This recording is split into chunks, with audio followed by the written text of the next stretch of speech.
evening, everyone. Welcome here as we get ready to cap off what's been a very exciting race weekend here at Texas Motor Speedway. This is race number 7 of Season 4 of the NCRA Hershey's Cup Series. We're getting ready for 51 laps here tonight. And the interesting thing about that is we've added 17 laps to what we had in the Hershey's Cup Series non-charter event, as well as the Pizza Hut X Series race here last night. And both those races came down to pit strategy, down to fuel strategy. And tonight, we could have as many as 2 pit stops before we're said and done. They could be under green flag conditions. This could be a very interesting race here this evening, and we're going to have to see who's the best of the best crew chiefs on the pit boxes to put together the right strategy to get them to victory lane. So far, we've had 6 races this season with 6 different race winners. Will we see a 7th here this evening? Z Flickinger certainly hopes so. He lines up on the pole position, looking for his first win since Season 2. Alongside of him, Dylan Young in the 2 car out of Young Motorsports. He's also looking for his first win since Season 2 as well. Charles Sandfer trying to become the first repeat winner here this season. Took the checkered flag at Las Vegas and lines up 3rd here this evening. Alongside of him, Zachary Fitzwater trying to find victory lane once again, looking for his first win of this season. Fitzwater comes into this race 5th in the point standings. Would love to be able to continue on what's been a good start to the season for that team out of Fitzwater Australia Racing. Completing the top 5, Keith Batson. We saw both him and his teammate K Tellier have good runs last week at Infineon. They're still trying to get Lincoln their first Hershey's Cup Series win. Maybe tonight it'll happen for the 39 team. Let's go down trackside, get those most famous words in motorsports. Drivers, start your engines! There's the command to fire them up. We'll get set to go here. 51 laps of racing, split into 3 stages. Completion of lap 15 is the end of stage 1. Completion of lap 30 is the end of stage 2. We got trouble for the pole sitter. Trouble for Z Flickinger on the start, and he will not make it to the green, at least not at this point. Oh, that is a tough break there for Flickinger. Hopefully they can get that car fixed and back out there before we go green, and so I think that's going to turn the pole over to Charles Sandfer, not officially. Going back, though, to the stages, stage 1 is the completion of lap 15, then we move on to stage 2, to the completion of lap 30, then we have 21 laps for our final and 3rd stage here this evening. Man, what a tough break there for Flickinger. Not what he needed after he had such a fast car in qualifying. Well, we'll get ready to go green here. Dylan Poteet, after his win last week in Infineon, is now the points leader over Nathan Hudson, Trent Dunham 3rd, Brandon Gonzales 4th, Zachary Fitzwater 5th. The rest of the top 10, the points are Cody Llamas, L Alvarise, Joshua Ciculli, Joshua Michaels, and rookie Brooke Allen, as Charles Sandfer, who was scheduled to roll off 3rd, rolls off now from the inside of row 1 alongside of Dylan Young. He will lead us down here as we get ready to go Texas two-stepping here in the Lone Star State. Sandfer and Young bring us down. Race number 7 of the Hershey's Cup Series today at Texas Motor Speedway is green.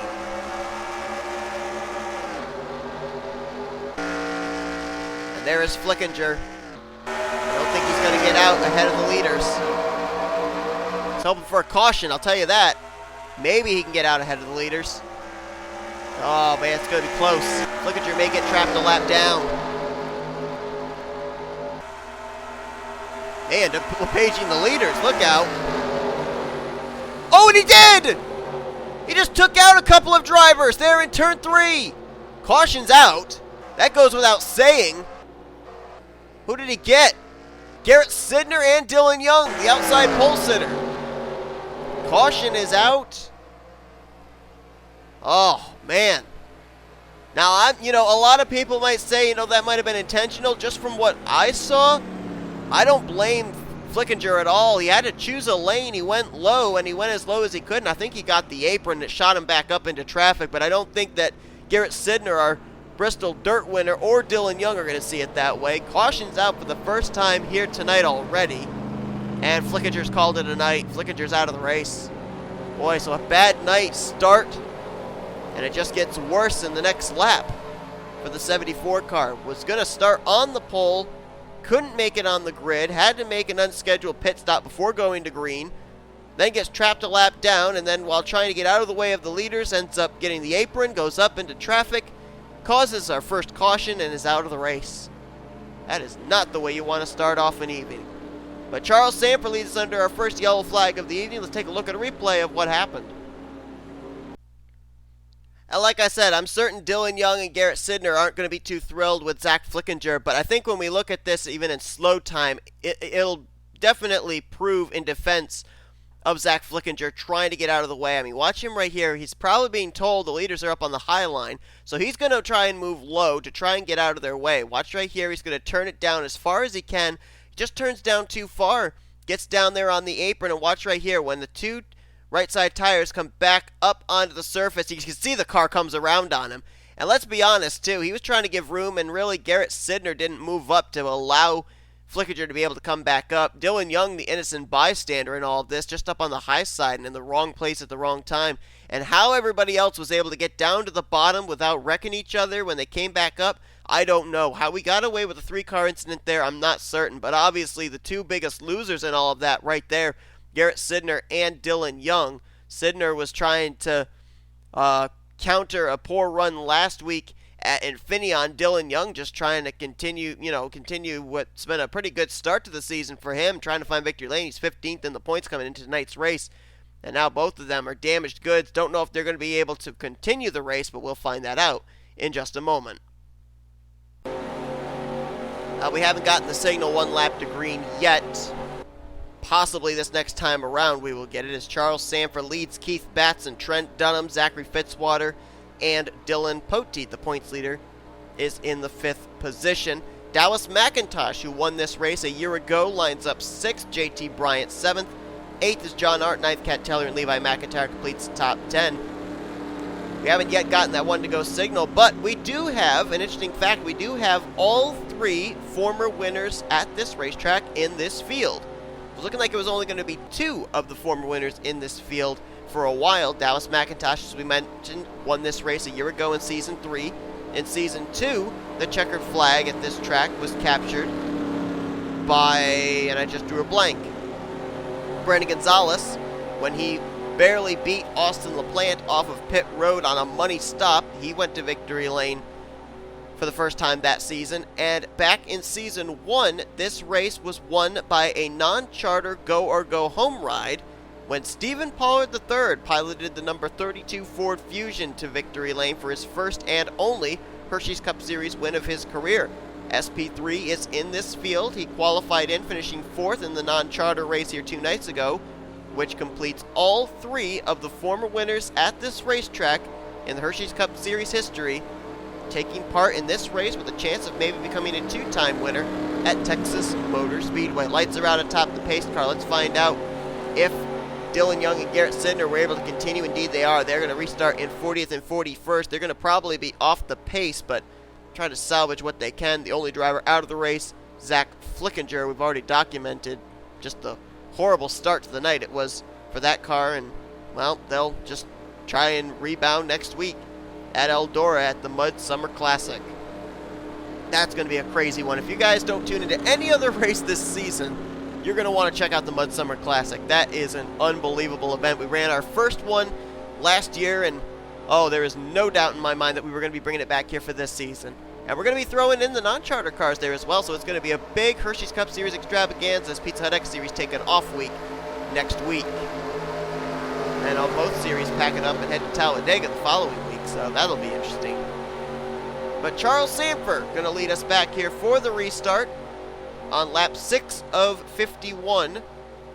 Keith Batson, Trent Dunham there, Flickinger, Poteet. 3 former winners this season, restarting inside the top 5. Sandfer the leader, Dunham in 2nd, or making 3rd, and Poteet last week's winner in 5th. Green flag back out. We're back underway here at Texas.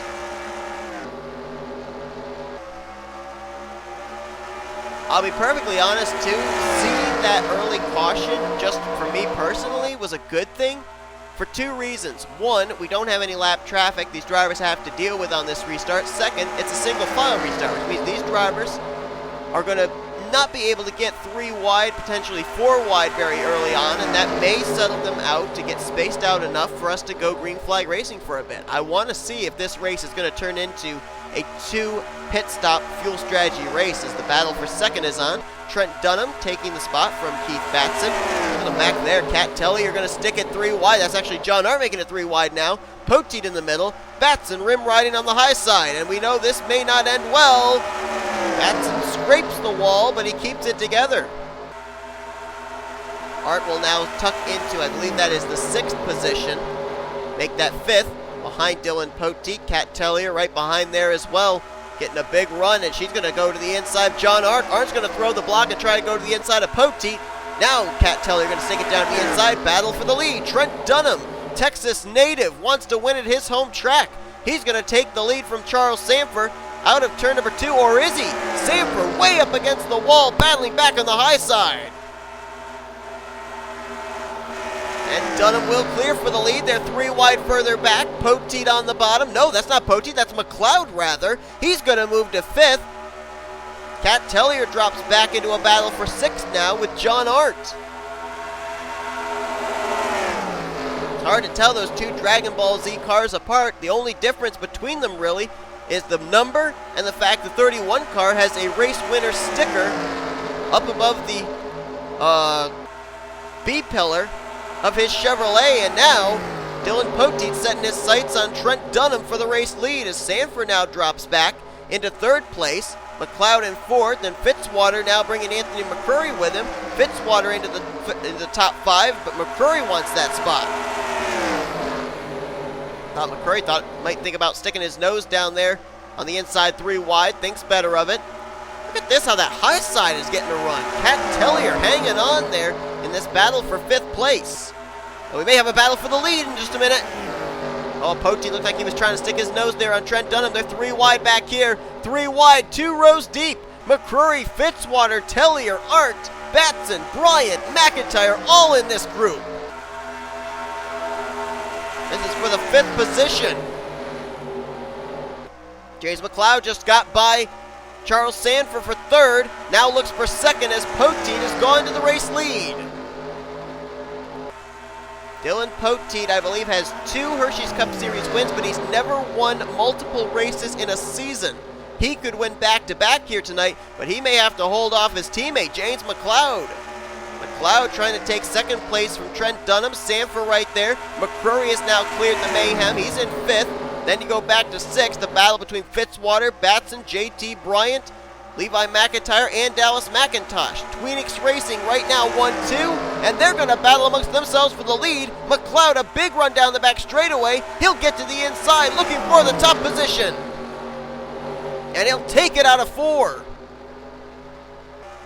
We're getting close to the end of this first stage. J McCloud coming into this race is 13th in the point standings. I mean, it's amazing what giving a driver a charter will do. McCloud has been unbelievable this season in that 51 car, trying to pick up Tweenix Racing's 2nd straight win. Don't look now, he's got a host of hungry former winners right behind him. Dunham in 2nd, Sandfer in 3rd, McCrury 4th, Poteet 5th. They've all found victory lane already this season. They'd love to do it again for a 2nd time. Dunham winning at Rio, Sandfer winning a week later at Las Vegas, McCrury winning the season opener at Daytona, and Poteet winning last weekend in Finian. Let's jump back here. Got Keith Batson riding right now in the 6th position, trying to catch up to the top 5. Then Zachary Fitzwater currently holds on to 7th. Then McIntyre 8th, Bryant in 9th, and right now 10th place being held by John Arndt. But take a look back here. Here comes some other players we haven't talked about yet. Blaine Keys moving by teammate Dallas McIntosh. Brooke Allen's in this mix. Cole Baker, Matt Haas, Tim Walsh. And again, we've gone green. Up to this point, we've gone green since I think it was lap 5. McCloud's going to hang on to the spot on the high side, going to hold off Trent Dunham at least for the moment, which says to me that these drivers are settling into a long green flag run. We could have pit stops, and don't forget what happened in last night's Pizza X Series race. We had a number of drivers get tagged for pit road speeding penalties, and that really shook up the running order as well. So these drivers hopefully have seen that last night, and they're going to try and learn from that and not speed on pit road. Battle for 2nd is on behind McCloud. Trent Dunham trying to hold him off as McCrury's going to take the 3rd spot away from Charles Sandfer. And you know, you're probably wondering, why are these drivers racing so aggressively? They've got to win. Well, think about it. A 2nd win is almost, and I use almost in air quotes, a guaranteed slot in the chase for the championship. The more wins you have, the greater your chance of being locked in to battle for the championship later on this season. And that's what these drivers are thinking about. But James McCloud's the guy that stands in their way of being able to get that second win. McCrury now moves up to second. Dunham will tuck behind in third. Sandfer in fourth. Fifth, D Poteet. And I would not look too far back, because you might find that Lincoln of K Batson, he is running these guys down. Oh, McCrury, nice run there through 3 and 4. He may have a shot at getting McCloud here on the front straightaway. Dips it low, he's alongside the left rear. Battle for the lead is on. McCrury trying to pick up his second win of the season, winning the Daytona 500, and he's going to be side by side with McCloud down the back straightaway here. He'll have the advantage of the inside line going into 3, and he will take the top position. McCrury to the point. McCloud going to hang on to second, uses that high line through 3 and 4 to hold off the advances of Trent Dunham, at least for the moment. Here comes Charles Sandfer, also used that run through 3 and 4. He's trying to get to the outside of Trent to battle for third. Poteet right there in the 5th position, and there is K Batson. He has caught the top 5, and now he's up in this battle. And then you got to go back about maybe a second and a half before you get to this battle between teammates. Levi McIntyre, J Bryant, this is for 7th. John Arndt, Blaine Keys back here, but they are not gaining ground on the top 6. So we got a battle for the lead between 6 drivers, and then we got a battle for the 7th spot between about 4 drivers. Then you drop back here to 11th position. That battle going on between Brooke Allen, Cole Baker, and Matt Haas. Baker and Haas know each other very well. Both took part in the chase for the championship last season, as did the 3 car when piloted by Michael Norman. Brooke Allen right now running in that 11th position. Last week, I believe, was her worst finish of the season so far at Infineon. So trying to bounce back from that. Just outside of the top 10. So move back up to the front. McCrury still holds on to the lead. Battle is on for second. Charles Sandfer has been able to now get to the inside line on Trent Dunham, and it looks like he may take that 3rd spot going into turn 3. No, not just yet. Dunham going to battle back on the high line. Look at that. Trent Dunham utilizing that high line run in the center off. Keeps it alongside Sandfer. Sandfer got 3rd position at the line there, but see if Trent can still hang on, and gets back to the throttle. Tries to draw even down the back straightaway. Boy, Trent's putting up a good fight, but now as these 2 are battling side by side, that brought D Poteet and K Batson into the mix. And now Sandfer will get 3rd. Poteet now going to pull alongside, try and take 4th place. K Batson riding in the tire tracks as well. And we could have a battle for the lead. McCloud to the inside of McCrury, he is there. Little trivia for all you folks. The last time the 51 car went to victory lane, it was only one time that it happened, and it was in the season finale at Homestead Miami Speedway Season 1, when Austin LaPlante put the 51 Chevrolet into victory lane. McCloud trying 3 seasons later to put that 51 Chevrolet in victory lane. You got to think, between these 2, who wants it more?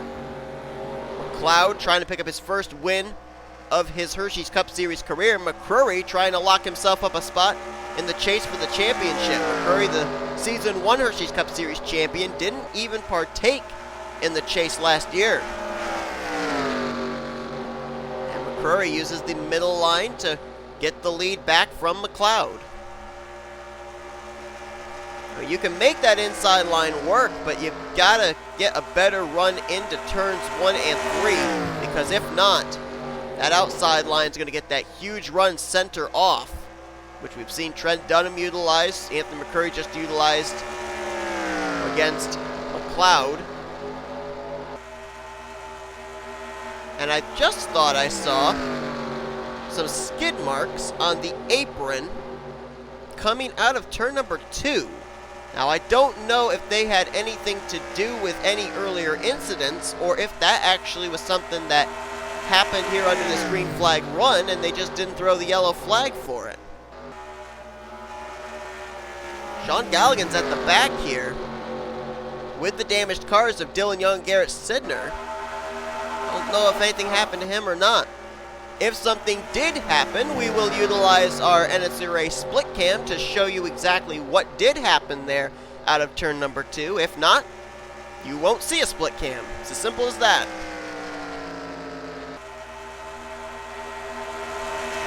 Talked about J McCloud having a good start to the season. 13th in the point standings. Anthony McCrury, not counting his Daytona 500 win, 11th in the point standings. But you want to know something that's very interesting about Anthony McCrury? That win at Daytona, his only top 10 finish so far this season. He's been finishing consistently enough outside the top 10, like around between 10th to 15th.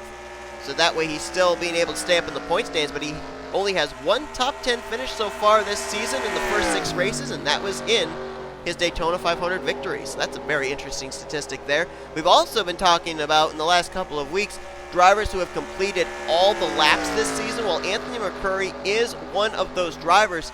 Believe it or not, the only other driver, actually no, Anthony McCrury is not one of those drivers. He actually apparently is only at a lap completion percentage of 99.6.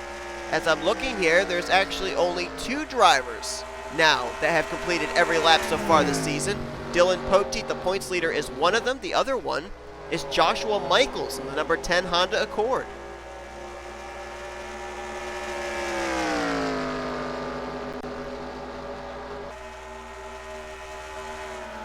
Look at some other statistics. The only driver with 2 drivers with 3 top 5 this season, Nathan Hudson and Trent Dunham, driver with the most top 10s, Nathan Hudson with 4. When are the pit stops going to happen? That's the big question. Sounds like we may have just had... No, we didn't. I thought we might have had some drivers that had hit pit road already, and actually we may actually have some drivers just hitting here in a moment. Garrett Sidner looks like he's coming to pit road. And here comes the leader. McCrury is in. McCloud is in. Sandfer will stay out. Poteet, Batson, they stay out. I think Trent Dunham, actually may have come in a lap earlier. No, he didn't. There he is. He's in 4th. Blaine Keyes, his teammate, in 5th. So Sandfer goes back to the race lead. Now the question is, when does he come to pit road? These drivers pitting just around the 20 laps to go mark. They went from about lap 5 to lap 31. That was about 25 so laps. So maybe they can make it on just this pit stop. And Sandfer now going to come in 1 lap later. Poteet's in. Batson, Dunham, Keyes, J Arndt, Matt Haas. DJ Curtis, I think he's staying out. He was 8th last time by, and I think Curtis has inherited the lead. The go-or-go-home driver out of WG Motorsports. Only his 2nd start of the season in a main event series of Hershey's Cup. Last week was his first at Infineon, where he came away with a top 15 finish. And look who else decided to stay out.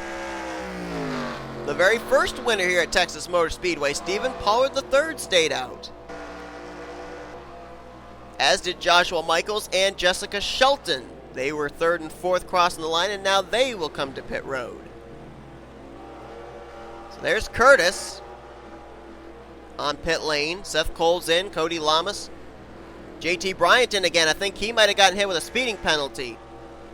Chris Dodd, L Alvarise is in. There's Brandon Gonzales, our winner at this event 2 seasons ago. He's on pit road.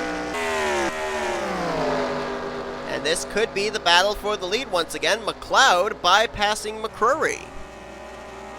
Now we got to see where they come out in relation to DJ Curtis and Stephen Pollard III. They're about to lap the car of Dylan Young. And McCloud will get by Dylan Young using the high line. Where is Curtis? I think they've passed Curtis. So I think McCloud will cycle around as the leader. Yikes! Nearly getting blocked there by Garrett Sidner, who's trying to stay on the lead lap. And this time by, I think they will show the 51 top of the leaderboard. Indeed they do. So after the cycle of pit stops, James McCloud cycles around to the lead. Second place is Anthony McCrury. Third is Charles Sandfer. Fourth place now Levi McIntire. Fifth under contest, Brooke Allen will take it. Move Poteet back to sixth. Cole Baker now seventh. Eighth place is going to be Keith Batson. Ninth, M Haas. And completing your top 10 is John Arndt. It looks like Blaine Keys may have been pegged for speeding. Chloe Ericsson, I believe, is in 11th. Trent Dunham is in 12th. 13th place is going to be Emmanuel Hartnett. 14th is Tim Walsh. Actually, no, make that Joshua Michaels. 15th will now be Jake Baskinger as Walsh falls back to 16th. Dallas McIntosh is in 17th. 18th place is going to be Johnny Gardner. 19th is going to be, I believe, Seth Cole, with Zachary Fitzwater scored in the 20th position. Looks like a number of drivers got hit for speeding penalties. Looks like Shelton just got hit for one. I believe Chris Dodd, Joshua Ciculli, they were hit for speeding penalties. Nathan Hudson and Kyle Mathews on pit road. There's Sean Gallighan just now finishing up his service as well. And McCloud and McCrury are separated for the moment. The best battle is actually going on for third place. Charles Sandfer has the spot. Levi McIntire and Brooke Allen are catching up to him. And if these three begin to race, then we may see Cole Baker and Dylan Poteet be able to get up in this group as well. McIntire, big run through the D-shaped front straightaway. He'll go to the third position. Looks like Benjamin Miles might have been tagged for speeding on pit road. I took a lap around this track, and pit road is very difficult to get onto and get woed up in time. There's Nathan Hudson, the 16 car. He's coming back to pit road. I don't think Nathan Hudson is coming back to pit road for speeding penalty. He's been on pit road already. I think there may be something more wrong with that Napa Auto Parts Chevrolet. McIntyre now firmly in control of third. Brooke Allen now to fourth. Fifth place is now Cole Baker, and we may have a battle for the lead in a moment. Well, I thought we were going to. McCrury has still not been able to get around Dylan Young.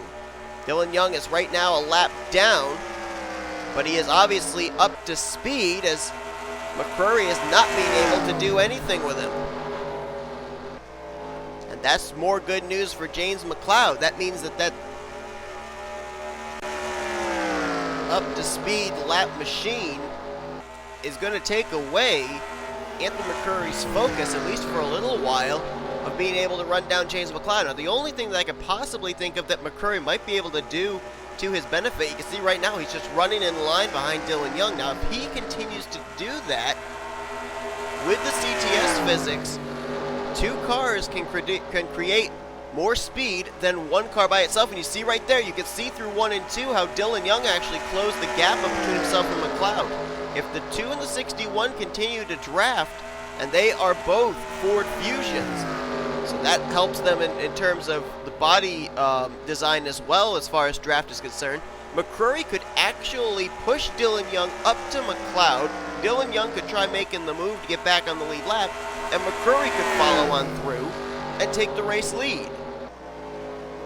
As things stand right now, I think that's the only hope McCrury has. We do have traffic up ahead. Joseph Srigley, Brandon Gonzales, Cody Llamas, Zachary Fitzwater. And they're about maybe a turn and a half ahead of the race leaders. We also only have 10 laps to go as McCloud hits the line, so whether or not that traffic will play a factor into the outcome of this race remains to be seen. But again, McCloud can take a little bit of time if he does catch that traffic of drivers in the tail end of the lead lap. He can take a little bit of time maneuvering his way through traffic with the fact he's got Dylan Young between himself and McCrury. He can't wait too long, because if Dylan Young gets to him and makes a move, you can bet McCrury is going to fill the gap and try and take the race lead away from James McCloud, potentially the race win.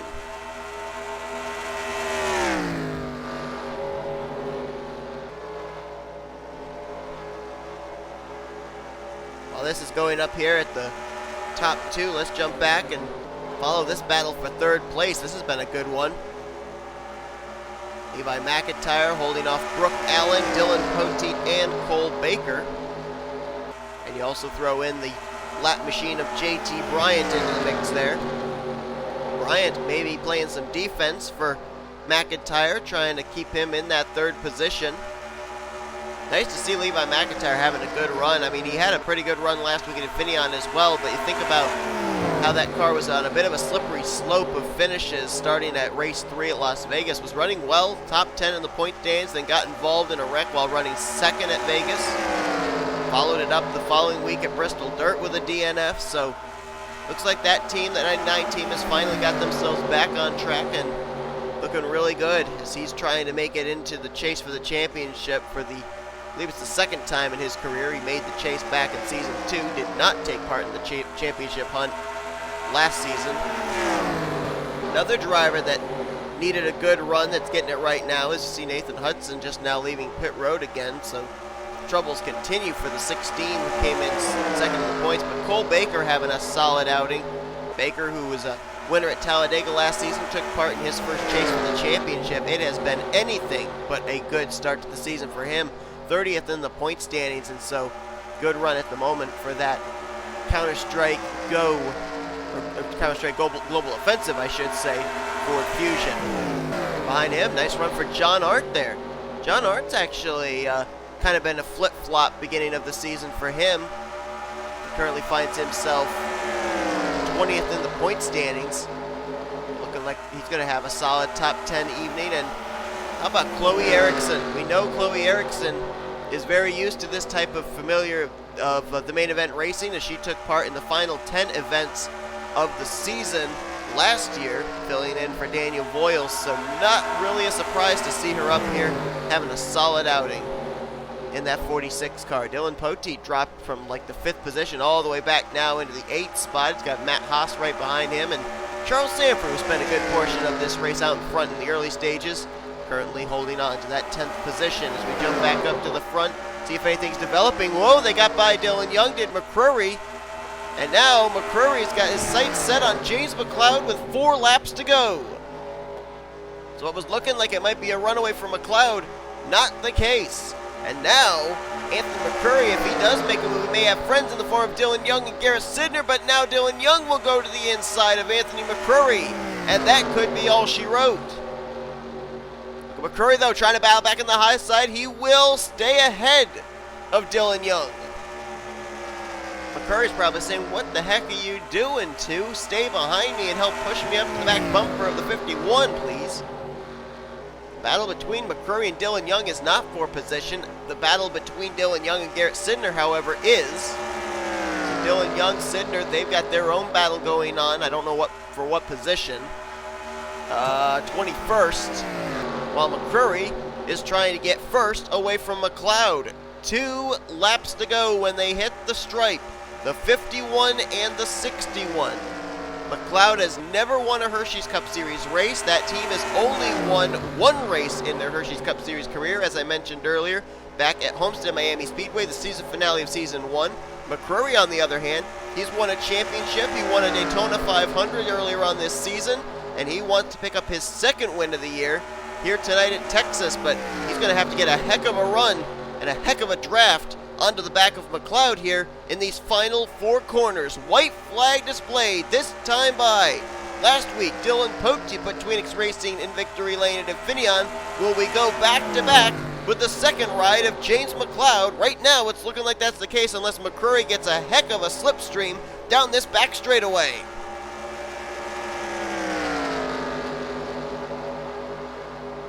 He lost touch with Dylan Young. Young about 2 car lengths back. Not going to be able to help push McCurry up to McCloud's back bumper. James McCloud, out of turn number 4, will capture his first career Hershey's Cup Series victory here tonight at Texas.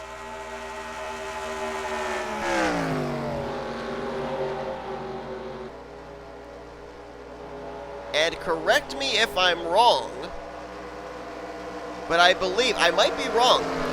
I'd have to look back through the statistics, but I believe that Texas Motor Speedway is now 4 for 4 in giving drivers their first career win. When Stephen Pollard III went to victory lane here back in Season 1, that was his first career Hershey's Cup Series win. In Season 2, I'm pretty sure that was Brandon Gonzales' first career Hershey's Cup Series win, and I'm pretty certain that last season, Dallas McIntosh's win here was his first career Hershey's Cup Series win. And here tonight, J McCloud picks up his first win of his Hershey's Cup Series career. And what a tear Tweenix Racing's on right now. Back-to-back wins in the last 2 weeks. Poteet last week at Infineon and McCloud this week at Texas. Like I said, what a difference a charter makes. It changes the way you race. McCloud ended up getting a charter at the beginning of the season, and as a result, he puts his number 51 entry in victory lane. Anthony McCrury will finish in second. Third place for Levi McIntire. How about Chloe Ericsson? Fourth place for her. Great run for that machine. Then Brooke Allen will finish in fifth, so the highest finishing rookie will be Brooke Allen. J Arndt, Cole Baker, Dylan Poteet, M Haas, and Charles Sandfer complete your top 10 for this one. Twofold good news for the Tweenix Racing drivers. J McCloud not only picks up the win here tonight, and maybe has moved his way into the top 10 in the points, but Dylan Poteet with an 8th place run will keep the points lead heading into next week. As a matter of fact, there really wasn't anybody else up there in the top 10 that had a good run tonight, with maybe the exception of a couple of drivers outside the top 10. Brooke Allen in 10th, McCrury in 11th, McIntire 12th, and McCloud 13th. So we may see some drivers move up in the top 10 the points, and some drivers fall out, but it will still be Dylan Poteet at the top of the point standings. Next week, the Pizza Next Series takes an off week as we get ready for the Mud Summer Classic Extravaganza at the dirt track known as Eldora. We are going to have the non-charter and chartered rides putting together a very interesting segments and main event. Hope you will tune in for that. That one is going to be a wild one for sure. We will show you now your full official results as well as your rookie points and your overall points heading next week at Eldora. If you enjoyed this race, be sure to give us a video, like, subscribe, and become part of the crew today. And we will see you guys next time as you've been watching a production of the NCRA Offline Racing at its best.